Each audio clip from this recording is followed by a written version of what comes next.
Hi friends, welcome to my YouTube channel. வீடியோக்குள்ளே பார்த்துக்கணும் மறக்காம சேனல் சப்ஸ்கிரைப் பண்ணிக்கோங்க. இப்போ அந்த வீடியோக்குள்ளே போகலாம். ஸோ ரொம்ப நாள் கழிச்சு ஒரு ரிவ்யூ வீடியோ பண்ணுறேன். இதுக்கு காரணம் என்னென்னா, பிப்ரவரி ஃபுல்லாக வந்து சில படங்கள் தான் பார்த்தேன். அதுவும் ரொம்ப லேட்டாக தான் பார்த்தேன். அண்டு நான் ஃபஸ்ட்டு ஒரு ரொம்ப ஜாலியாக தேட்டரில் பயங்கர என்ஜாய் பண்ணி பிப்ரவரியில் பார்த்த ஒரே படம் இந்த தாய் கிழவி படம் தான். இந்த படம் வந்து எனக்கு ரொம்ப பிடிச்சிருந்தது. And full and full positive ரெஸ்பான்ஸாக கிடச்சிருக்கு இந்த படத்துக்கு. ஸோ நிறைய பேர் போய் தேட்டரில் பார்த்துக்கிட்டு இருக்கீங்க. ஸோ ரிவ்யூ வீடியோ போடலாம் அப்படின்னு வந்து இப்போ வந்திருக்கேன்.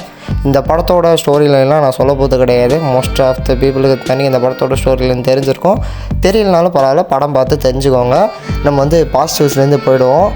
ஃபஸ்ட்டு பாசிட்டிவ்னு எடுத்துக்கிட்டிங்கன்னா, இந்த படத்தில் நடிச்சிருந்த ஆக்டர்ஸ்னு சொல்லலாம். அந்த படத்தில் நடிச்சிருந்த ஒரு ஆக்டருமே வந்து அவங்களுக்கு கொடுத்த ரோலை பக்காவாக பண்ணியிருக்காங்க.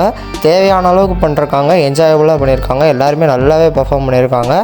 செகண்ட் பாசிட்டிவ் என்ன அப்படின்னா, இந்த படத்தோட டெக்னிக்கல் சைடாக இருக்கட்டும், இந்த படத்தோட ஆர்ட் ஒர்க்கு, மியூசிக்கு எல்லாமே வந்து நல்லா இருந்துச்சு. டெக்னிக்கலாக ஒரு சவுண்டான படம்னே சொல்லலாம். அண்ட் இந்த படத்தோட மிகப்பெரிய பாசிட்டிவ் வந்து இந்த படத்தோட டைரக்டர் சிவகுமார் முருகேசன் தான்.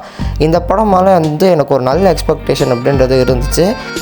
ஏன்னா இன்னும் ஃபஸ்ட்டு படமே ரிலீஸ் ஆகலை, அதுக்குள்ளே வந்து சேயோன் அப்படின்னு சிவகார்த்திகேயன் அவர்களில் RKFI பேனரில் படம் எடுக்கிற அளவுக்கு இந்த டேரக்டர்கிட்ட என்ன இருக்குது அப்படின்ற மாதிரி இந்த படம் மேலே எனக்கு ஒரு நல்ல எக்ஸ்பெக்டேஷன் இருந்துச்சு. அண்ட் அந்த எக்ஸ்பெக்டேஷனை ஃபுல்லாக சாட்டிஸ்ஃபை பண்ணுற அளவுக்கு இந்த படமும் இருந்தது. இந்த படத்தில் வந்து இந்த எமோஷன்ஸை வந்து பிளெண்ட் பண்ண விதமாக இருக்கட்டும், ஃபஸ்ட் ஹாஃபும் சரி செகண்ட் ஹாஃபும் சரி, காமெடி வைஸாகவும் இருக்கட்டும், எல்லாமே வந்து நல்லாவே பண்ணியிருந்தாங்க. அண்ட் இதை தாண்டி இந்த படத்தில் வந்து அவங்க சொல்ல வந்த கருத்தாக இருக்கட்டும், ரொம்ப ப்ராக்ரெசிவான விஷயம். அதெல்லாம் கண்டிப்பாக வந்து பார்த்து தெரிஞ்சிக்க வேண்டிய விஷயம் இந்த படத்துலேருந்து. ஸோ அதையுமே வந்து கண்டிப்பாக மிஸ் பண்ணாமல் தேட்டர்ஸில் பார்த்துருங்கன்னு தான் நான் சொல்லணும். அந்த கருத்தையே தாண்டி இது ஒரு 2.5 மணி நேரம் பயங்கர என்டர்டெய்னிங்கான ஃபிலிம்.